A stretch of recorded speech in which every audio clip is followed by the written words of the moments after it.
저 여러분이 함께 교독하도록 하겠습니다. 22절은 같이 읽겠습니다. 사울이 주의 제자들에 대하여 여전히 위협과 살기가 등등하여 대제사장에게 가서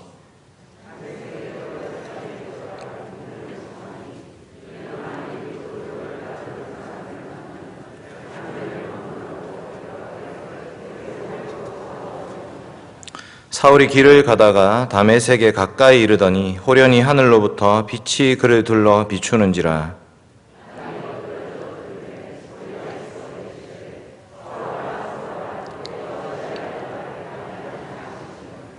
대답하되 주여 누구시니까? 이르시되 나는 내가 박해하는 예수라.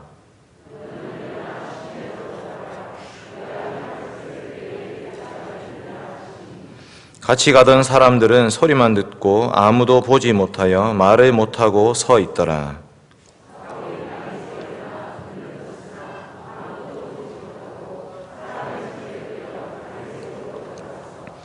사흘 동안 보지 못하고 먹지도 마시지도 아니하니라.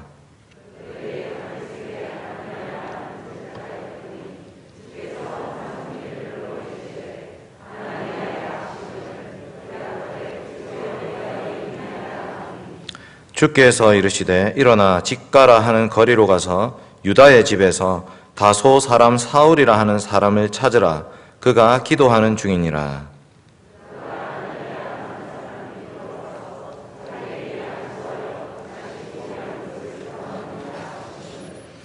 아나니아가 대답하되 주여 이 사람에 대하여 내가 여러 사람에게 듣사온즉 그가 예루살렘에서 주의 성도에게 적지 않은 해를 끼쳤다 하더니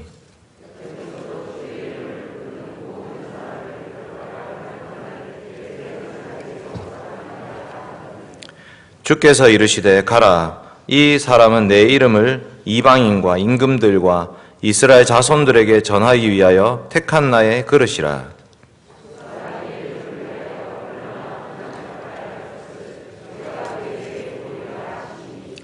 아나니아가 떠나 그 집에 들어가서 그에게 안수하여 이르되 형제 사울아, 주 곧 내가 오는 길에서 나타나셨던 예수께서 나를 보내어 너로 다시 보게 하시고 성령으로 충만하게 하신다 하니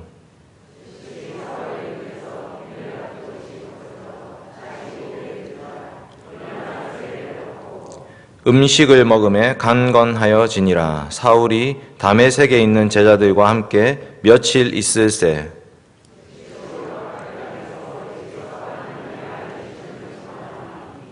듣는 사람이 다 놀라 말하되 이 사람이 예루살렘에서 이 이름을 부르는 사람을 멸하려던 자가 아니냐? 여기 온 것도 그들을 결박하여 대제사장들에게 끌어가고자 함이 아니냐 하더라. 사울은 힘을 더 얻어 예수를 그리스도라 증언하여 다메섹에 사는 유대인들을 당혹하게 하니라. 아멘. 사랑하는 대흥교회 성도 여러분, 세상에는 두 종류의 사람이 있습니다. 한 번 태어난 사람과 두 번 태어난 사람이 있습니다. 한 번 태어난 사람은 죽음을 향해서 달려갑니다. 이 땅에서의 삶이 끝이라고 생각합니다. 그래서 이 세상에서 많은 것을 가지고 누리기 위해서 힘쓰고 애씁니다. 그러나 그 결과는 죄와 비참뿐입니다. 하나님의 진노와 저주가 그 사람을 기다리고 있습니다. 그러나 두 번 태어난 사람은 죽음 너머의 부활을 소망하는 사람입니다. 이 땅의 삶이 끝이 아닙니다. 영원한 하나님의 나라를 소망합니다. 죽음도 두렵지 않습니다. 이 땅에서부터 천국 백성의 삶을 살기 시작합니다. 그 어떤 고난과 핍박과 환난 속에서도 그들의 기쁨과 감사를 빼앗아갈 수 없습니다. 영원을 소망하면서 그 영원한 생명의 삶을 이 땅에서부터 살기 시작합니다. 그들은 땅의 것에 천착하지 않습니다. 보물을 하늘에 쌓아두는 자들입니다. 오늘 우리가 함께 묵상할 소교리문답이 바로 그 말씀입니다. PPT 한번 띄워주십시오. 소교리문답 31문답 문 31 효력 있는 부르심이 무엇입니까? 답을 함께 읽어주십시오. 시작.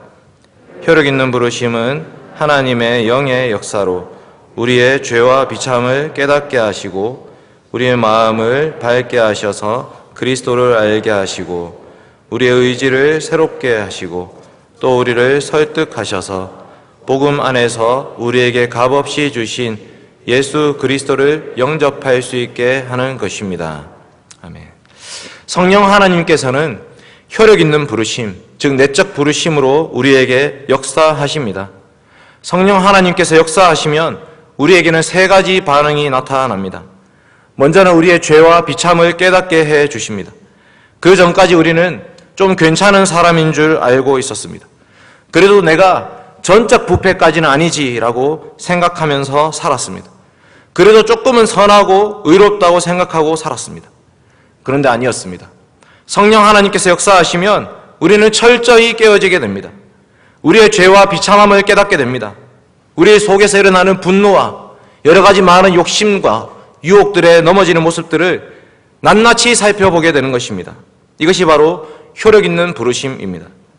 그리고 성령님은 우리 안에 역사하셔서 우리 마음 눈을 밝혀주셔서 예수 그리스도를 알게 해주십니다. 죄 없으신 하나님의 아들 예수 그리스도께서 왜 이 땅에 오셨는지, 왜 이 땅에 오셔서 온갖 고초와 고난과 핍박과 수고를 다 담당하셔야 했는지, 왜 이 땅에 오셔서 율법의 말씀을 온전히 다 성취하셨는지, 왜 십자가에서 죽으시고 또 부활하셨는지, 이 예수님이 도대체 누군지를 알게 해주시는 것입니다. 마지막으로 성령님은 우리의 의지를 새롭게 해주셔서 이 예수 그리스도를 영접하게 해주십니다. 우리의 구주로, 우리의 하나님으로, 우리가 온전히 믿고 신뢰하며 나아가야 될 분으로 예수 그리스도를 온전히 받아들이도록 해주시는 것입니다. 요한복음 1장 12절과 13절 한번 같이 읽겠습니다. 띄워주십시오. 요한복음 1장 12절과 13절 시작. 네. 외우시죠. 요한복음 1장 12절 13절 다 외우시죠. 같이 외우겠습니다. 시작. 영접하는 자 곧 그 이름을 믿는 자들에게는 하나님의 자녀가 되는 권세를 주셨으니 이는 혈통으로나 육정으로나 사람의 뜻으로 나지 아니하고 오직 하나님께로부터 난 자들이니라. 아멘. 이것이 바로 거듭남이라는 것입니다. 다시 태어남, 두 번 태어남, 위로부터 태어남, 이것이 바로 거듭남입니다. 성령 하나님께서는 우리에게 역사해 주셔서 우리에게 효력 있는 부르심으로써 우리가 거듭나게 해 주셨습니다. 여러분, 오늘 사울의 회심에 대해서 좀 살펴보려고 합니다. 사울의 회심, 아주 유명한 사건입니다. 물론 모든 사람들이 사울과 같은 방식으로 회심하지는 않습니다. 그러나 이 사울의 회심을 통해서 회심의 본질이 무엇인지를 살펴보려고 합니다. 여러분, 사울의 삶이 그랬습니다. 부활한 예수님을 만나기 전에 사울은 이 땅에 소망을 두고 살았습니다. 자기 자신을 자랑하면서 살았습니다. 교회를 핍박하는 것이 올바른 것이라고 생각하면서 살아왔습니다. 살기가 등등했습니다. 오늘 말씀 1절과 2절을 같이 한번 읽겠습니다. 사도행전 9장 1절과 2절입니다. 시작. 사울이 주의 제자들에 대하여 여전히 위협과 살기가 등등하여 대제사장에게 가서 다메섹 여러 회당에 가져갈 공문을 청하니 이는 만일 그 도를 따르는 사람을 만나면 남녀를 막론하고 결박하여 예루살렘으로 잡아오려 함이라. 아멘. 여러분, 사울이 예수 그리스도를 만나기 전의 모습은 이랬습니다. 위협과 살기가 등등했다. 눈에 불을 켜고 주 예수를 믿는 자들을 만나면 그들을 결박해서 대제사장에게 끌고 가려고 다메섹의 그 여러 회당에 들어가서 잡아올 수 있는 공문을 청해서 가지고 가고 있습니다. 눈에는 불을 켜고 예수님 믿는 사람들을 잡으려고 했습니다. 그런데 그 사울에게 예수님이 갑자기 나타나신 것입니다. 그 유명한 다메섹 도상의 사건입니다. 3절, 4절, 5절을 한번 같이 읽겠습니다. 사도행전 9장 3절, 4절, 5절입니다. 시작. 사울이 길을 가다가 다메섹에 가까이 이르더니 호련히 하늘로부터 빛이 그를 둘러 비추는지라. 땅에 엎드러져 들음에 소리가 있어 이르시되 사울아 사울아 내가 어찌하여 나를 박해하느냐 하시거늘 대답하되 주여 누구시니까 이르시되 나는 내가 박해하는 예수라. 아멘. 갑자기 하늘로부터 엄청난 빛이 비추기 시작했습니다. 눈을 뜰 수가 없었습니다. 그리고 그 사건으로 인해서 사울은 잠시 눈이 멀게 됩니다. 그저 땅에 꼬꾸라졌습니다. 그리고 예수님께서 말씀하셨습니다. 사울아 사울아 네가 어찌하여 나를 박해하느냐. 여러분, 사울이 예수님을 박해한 적이 있었습니까? 사울이 예수 그리스도께서 십자가에 죽으실 때 어디에 있었습니까? 전혀 나타나지 않습니다. 사울이 등장하는 것은 스데반이 돌로 쳐 죽을 때에 그때 사울의 청년의 발 앞에 사람들이 옷을 벗어둡니다. 그게 사울의 등장이었습니다. 그러니까 사울이 예수님을 박해한 적은 없었습니다. 그런데 사울은 누구를 박해했습니까? 교회를 박해했습니다. 예수님을 주로 믿고 고백하면서 예수의 이름으로 세례를 받은 교회 성도들을 핍박했습니다. 그들을 박해했는데 예수님 말씀하십니다. 나는 네가 박해하는 예수라. 사울이 핍박한 것은 교회였지만 알고 보면 그 교회는 예수님의 몸이었기 때문에 예수님은 그 핍박을 자기 자신에 향한 핍박으로 받아들이셨던 것입니다. 그래서 예수님 말씀하십니다. 네가 나를 박해하는구나. 근데 무엇보다 놀라운 것은 얼마 전에 죽었다고 생각했던 그 예수님이 나타나신 것입니다. 예수님이 살아나신 것입니다. 예수님이 부활하신 것입니다. 예수님이 자신의 그 부활의 몸으로서 사울에게 나타나셨습니다. 고린도전서 15장 8절 말씀입니다. 맨 나중에 만삭되지 못하여 난 자 같은 내게도 보이셨느니라. 고린도전서 15장에 부활을 증거하면서 그 부활의 예수 그리스도를 목격한 자들의 리스트가 나오는데 그 마지막에 사도 바울이 자기 자신을 언급하고 있습니다. 그 부활하신 주님께서 내게도 보이셨느니라. 사울은 충격을 받습니다.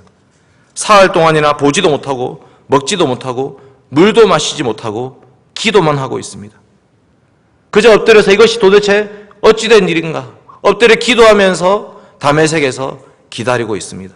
그때 주님이 아나니아를 보내주십니다. 아나니아가 사울을 찾아왔습니다. 17절 말씀 한번 보겠습니다.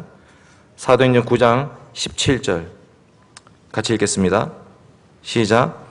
아나니아가 떠나 그 집에 들어가서 그에게 안수하여 이르되 형제 사울아 주 곧 내가 오는 길에서 나타나셨던 예수께서 나를 보내어 너로 다시 보게 하시고 성령으로 충만하게 하신다 하니 아멘. 아나니아가 말합니다. 형제 사울아. 자기들을 핍박했던 사울이었지만 이제 아나니아는 예수 그리스도의 계시를 받고 이 사울을 형제로 받아들이게 됩니다. 형제 사울아. 그리고 말합니다. 주님께서 나를 보내셨다. 너로 다시 보게 해 주실 것이다. 그분이 성령으로 충만하게 해 주실 것이다. 즉시 사울의 눈에서 비늘 같은 것이 벗어져 다시 보게 되었습니다. 여러분, 사울이 눈을 떴습니다.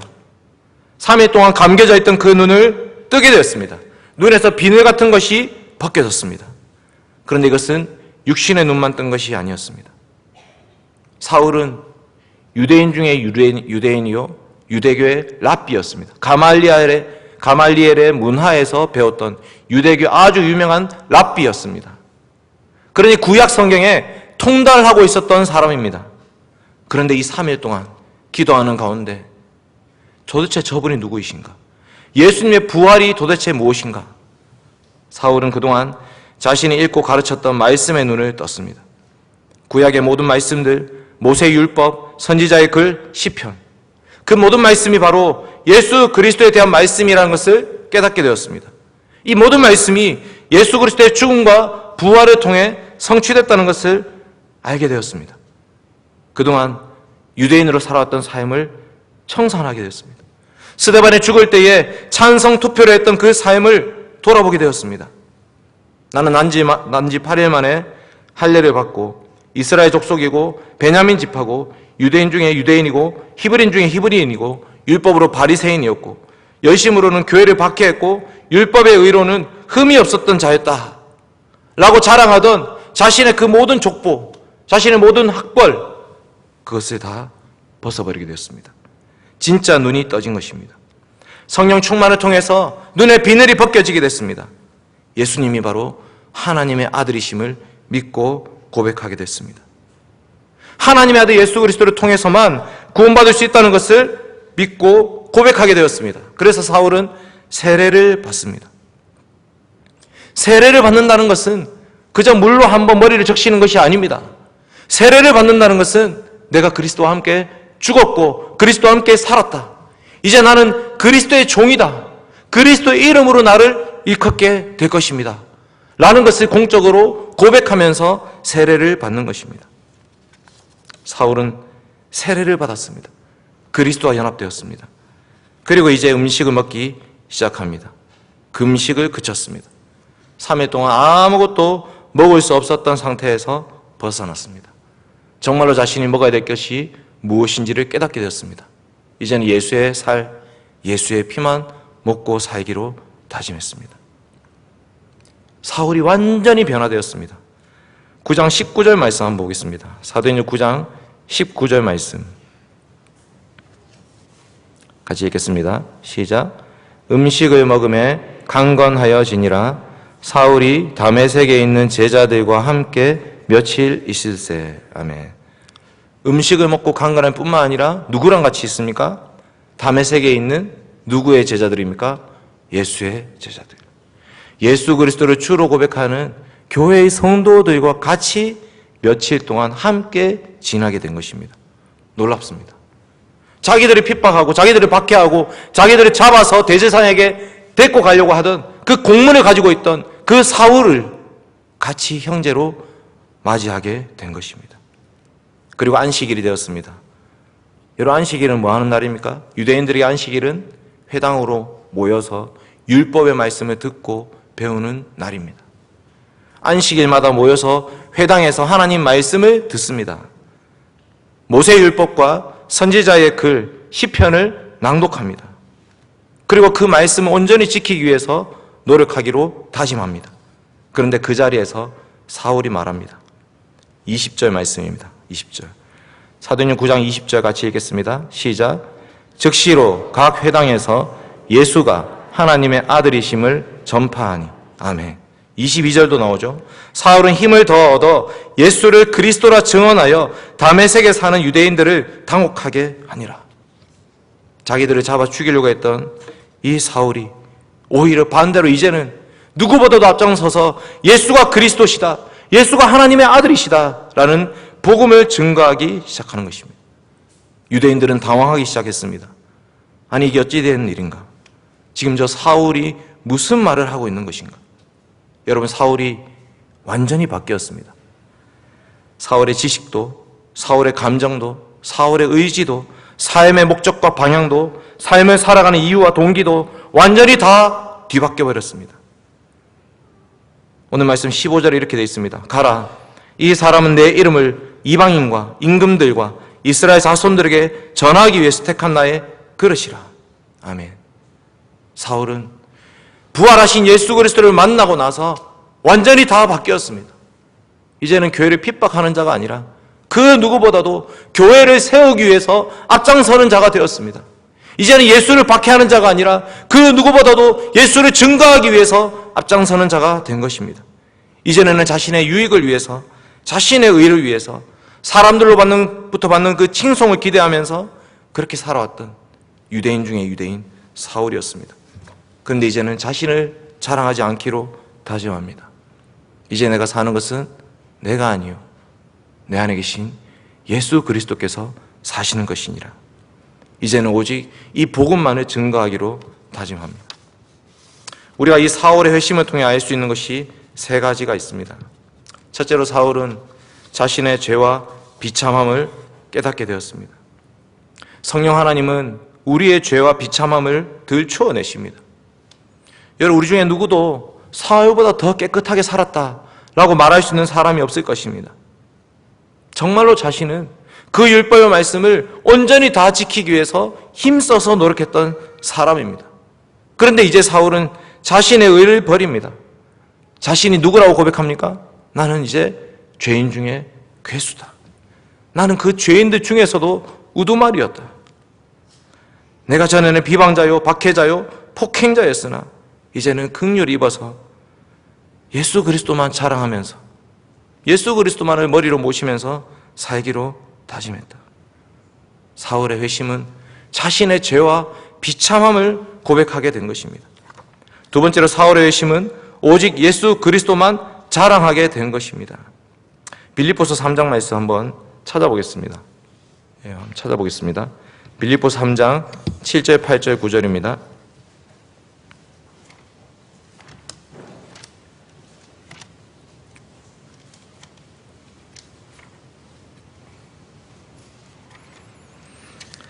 빌립보서 3장 7절, 8절, 9절 같이 읽겠습니다. 시작. 그러나 무엇이든지 내게 유익하던 것을 내가 그리스도를 위하여 다 해로 여길 뿐더러 또한 모든 것을 해로 여김은 내 주 그리스도 예수를 아는 지식이 가장 고상하기 때문이라. 내가 그를 위하여 모든 것을 잃어버리고 배설물로 여김은 그리스도를 얻고 그 안에서 발견되려 함이니 내가 가진 의는 율법에서 난 것이 아니요 오직 그리스도를 믿음으로 말미암은 것이니 곧 믿음으로 하나님께로부터 난 의라. 아멘. 여러분, 이제 사도 바울은 예수 그리스도의 십자가만 자랑하기로 다짐합니다. 이제 나는 내가 그동안 자랑했던 그 모든 것들은 다 배설물과 같구나. 내가 가졌던 모든 학벌과 지식이, 내가 가진 그 모든 배경이라는 것들이 그것은 다 배설물이다. 이제 나는 오직 주님만을 자랑하면서 그리스도만을 증거하면서 예수 그리스도를 아는 지식이 가장 고상하다는 것을 그것을 기억하며 살겠다라고 합니다. 마지막 사울의 회심은 이제 핍박과 고난의 길도 두려워하지 않게 해주었습니다. 이 증언의 길에 어떤 핍박과 고난이 온다 할지라도 멈출 수가 없다라고 말씀합니다. 사도행전 20장 24절입니다. 내가 달려갈 길과 주 예수께 받은 사명 곧 하나님의 은혜의 복음을 증언하는 일을 마치려 하면은 나의 생명조차 조금도 귀한 것으로 여기지 아니하노라. 아멘. 1차 전도 여행 때 사울이 죽은 줄 알고 사람들이 성 밖에 내던져 버렸습니다. 그랬더니 사울이 일어나서 다시 그 성으로 들어갑니다. 자기를 죽이려고 했던 그 성으로 다시 기어 들어갑니다.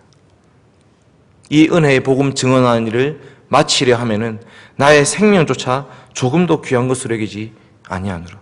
목숨을 바쳐서 이 복음 증거하기로 한 것입니다. 여러분, 사울에게 도대체 무슨 일이 일어났습니까? 예수 그리스도께서는 성령 하나님의 능력으로 말미암아 이 사울의 지식과 감정과 의지를 완전히 송두리째 다 뒤바꿔 놓으신 것입니다. 이것이 바로 효력 있는 부르심입니다. 여러분, 우리는 한 번 태어났습니까? 두 번 태어났습니까? 교회에서 거듭남이라는 교리가 잘 가르쳐지지 않는 시대를 살고 있습니다. 여러분, 우리는 예수 그리스도를 믿음으로 말미암아 다시 태어난 자들입니다. 우리는 한 번 태어나서 죽음 향해서 달려가는 사람들이 아니라 두 번 태어나서, 위로부터 태어나서 물과 성령으로 거듭나서 영원한 하나님 나라를 향해서 달려가고 있는 사람들입니다. 부활하신 예수님께서 이 사울을 만나주신 것처럼 성령 하나님께서 우리를 찾아와 주셨습니다. 우리의 죄와 비참함을 깨닫게 해주시고 우리의 마음의 눈을 밝히사 예수 그리스도를 알게 해주시고 믿고 영접하게 해주신 것입니다.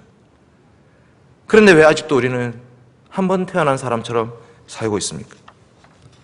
왜 아직도 우리는 예수님 만나기 전에 그 사울처럼 우리 자신의 의의를 내세우며 살고 있는 것입니까?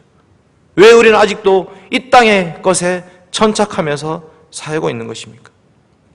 사랑하는 성도 여러분, 이제 눈을 열어 하늘을 바라보십시다. 하늘의 하나님, 하나님 보좌 우편에 앉아 계신 예수 그리스도, 그 부활하신 주님만을 바라보십시다. 저것이 바로 우리가 가야 될 곳입니다. 하늘의 영광, 하늘의 기쁨을 기대하십시오. 이 땅에서 맛있는 것 좀 못 먹어도, 화려한 옷을 좀 못 입어도, 좀 더 넓은 집에 살지 못해도 괜찮습니다. 그게 뭐 어떻습니까? 사도 바울은 이제 부활하신 주님 만나고 나서 이전에 자라가던 모든 것들을 다 배설물로 여기게 되었습니다. 우리가 알고 있는 지식 중에 우리 주 예수 그리스도를 아는 지식보다 더 소중한 지식이 어디에 있습니까? 효력 있는 부르심. 우리는 모두 이 효력 있는 부르심을 받은 자들입니다. 이제 우리는 하늘을 소망하면서 살아가야 될 것입니다. 같이 기도하겠습니다.